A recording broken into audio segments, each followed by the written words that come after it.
Kejati Maluku tetapkan 5 tersangka korupsi dana belanja Sekda SBB, salah satunya Mansur Tuharia. Kejaksaan Tinggi Maluku menetapkan 5 tersangka perkara dugaan korupsi anggaran belanja langsung pada Sekretariat Daerah Kabupaten Seram Bagian Barat tahun 2016, yakni berinisial RT, AP, AN, UH, dan berinisial MT yang diduga Sekretaris Daerah SBB Mansur Tuharia. Demikian disampaikan Kasipenkum dan Humas Kejati Maluku Wahyudi Kareba, pada tribunambon.com pada Rabu 3 November 2021. Disinggung keterkaitan Sekda SBB, Wahyudi enggan berkomentar.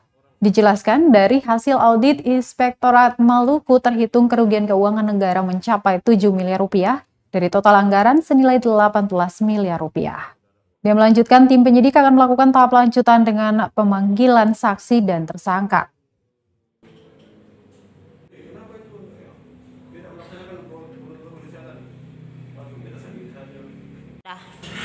Maluku, rekan media sekalian, saya akan menyampaikan informasi perkembangan penanganan perkara tindak pidana korupsi pada belanja langsung di Sekretariat Daerah Kabupaten Seram Bagian Barat.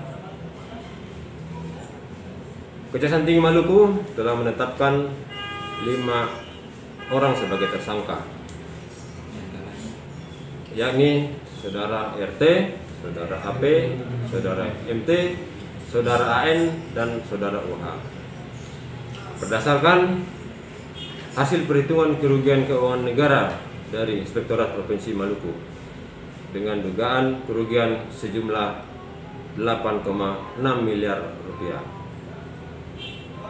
Setelah itu, tim penyidik akan melanjutkan tahapan penanganan selanjutnya. Dan nanti kami akan informasikan kembali. Demikian, terima kasih.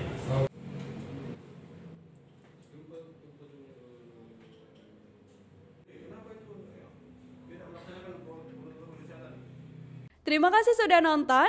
Jangan lupa like, subscribe, dan share ya.